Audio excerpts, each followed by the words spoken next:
Showcase a few of Canada's hottest musical and visual artists.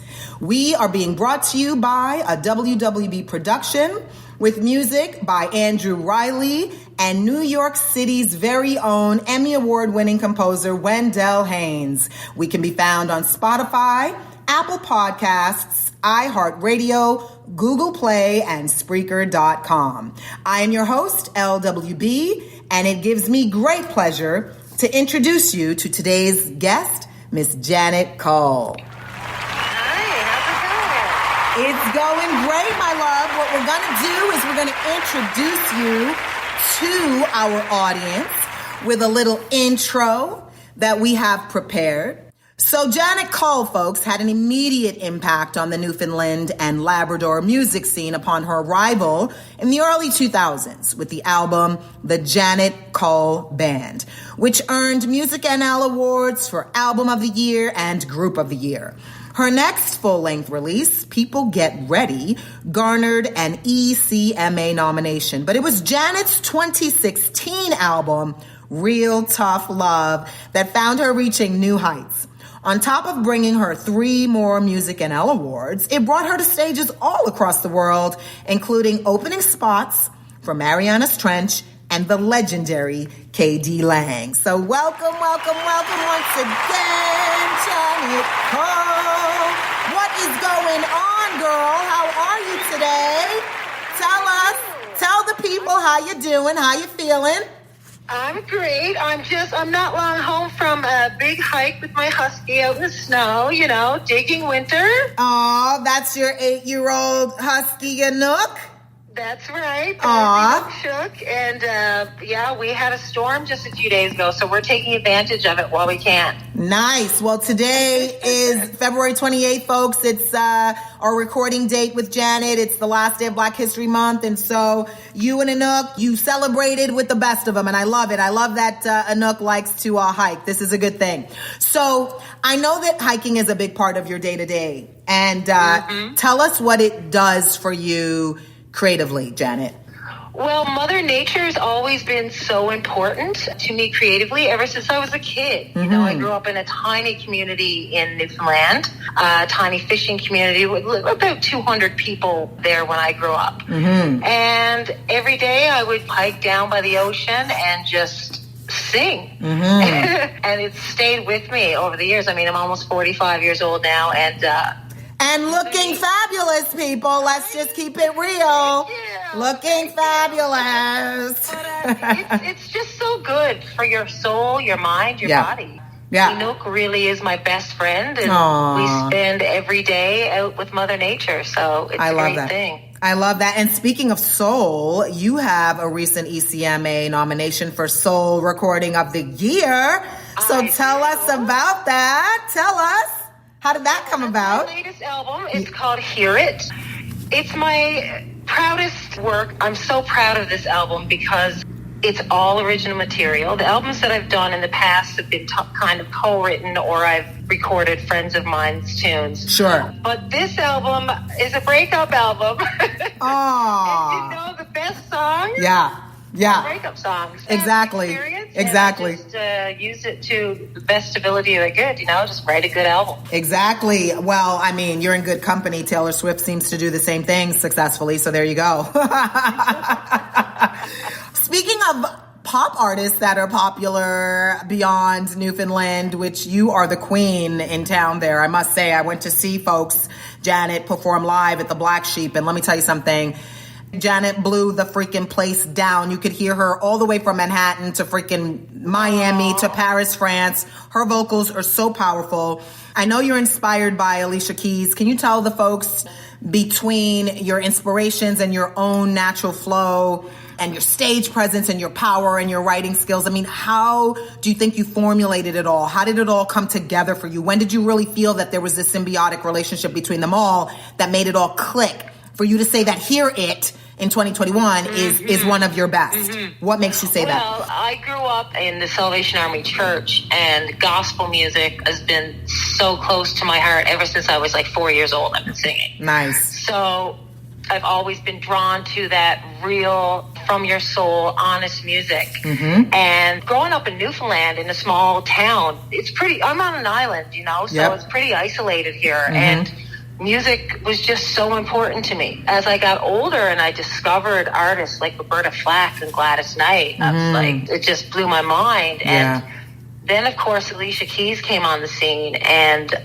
from the first note I heard her sing, I was just completely hooked. Yeah. And she's really inspired me so much over the years. And I was lucky enough to just recently see her in Nashville. I know. That was amazing. And you had great seats, girl. I saw the videos.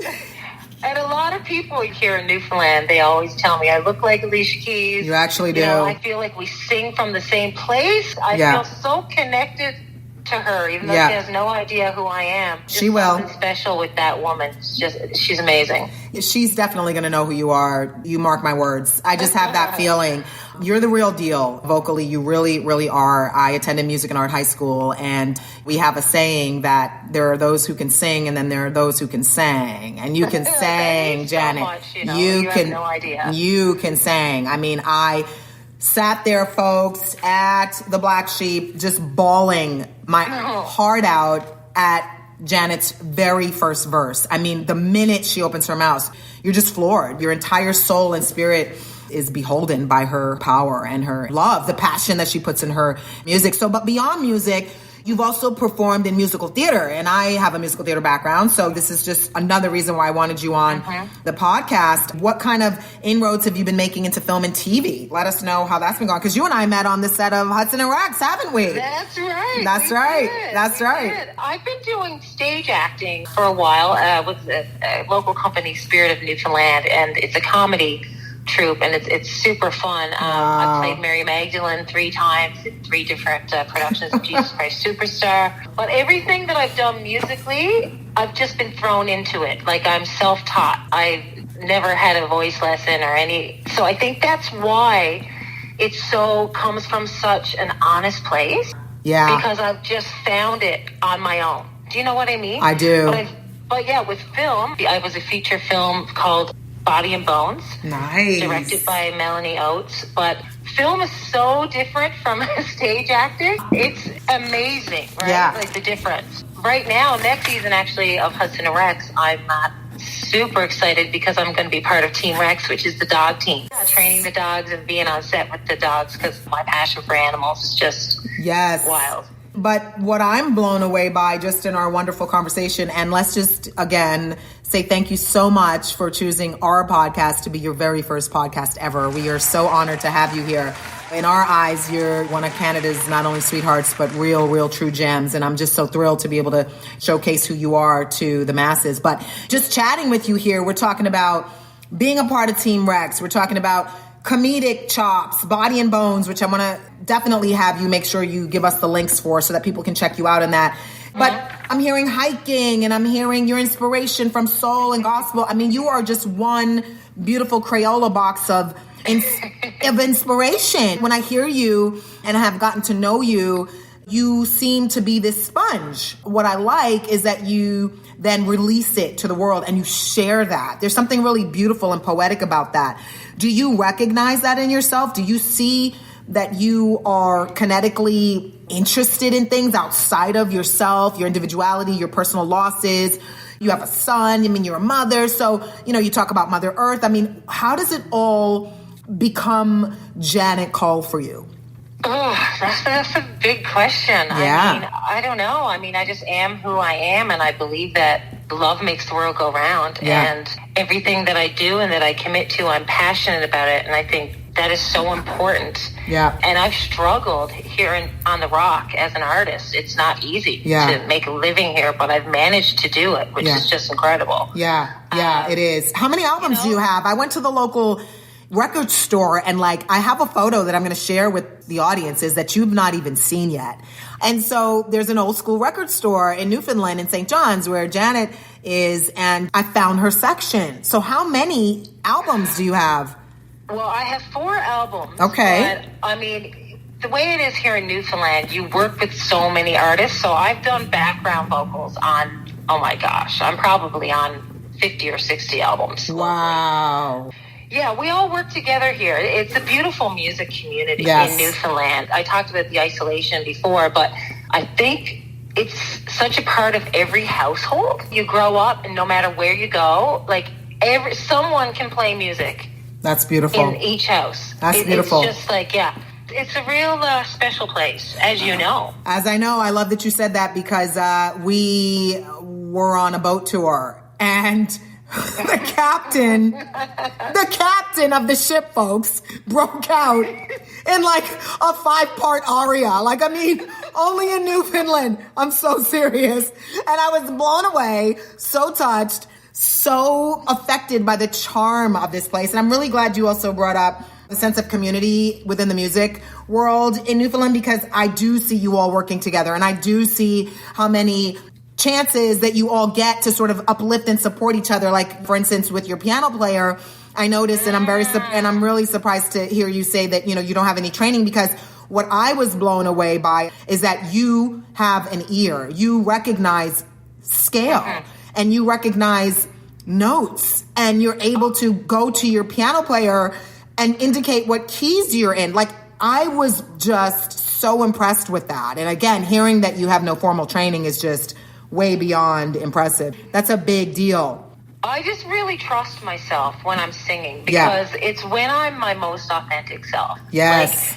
When I'm singing, whether there's one person in the room or there's 3,000 in the room, I go somewhere where nothing besides music can bring me to that place. And I appreciate it so much, and I don't take it for granted. I just trust my instincts. I've been doing it for a long time. I've been singing for 41 years. The first recording my parents have of me, I'm 4 years old, and it's adorable. The pitch is there, the tone is there. Oh my God. I was born with the talent, you know, and my parents really encouraged it. My dad was a singer. He's kind of a legend in Newfoundland. He had albums out in the 70s and stuff. Aww. So, yeah. That's amazing. You do have such a gift. And on that note, as we wrap, I don't want you to forget to give us all of your links, folks. Don't worry. I'll make sure that you can find Janet across all your socials. We'll make sure you have any leads that you might need to any shows that she's going to be performing in. And we're going to try to get her to come out west a little bit.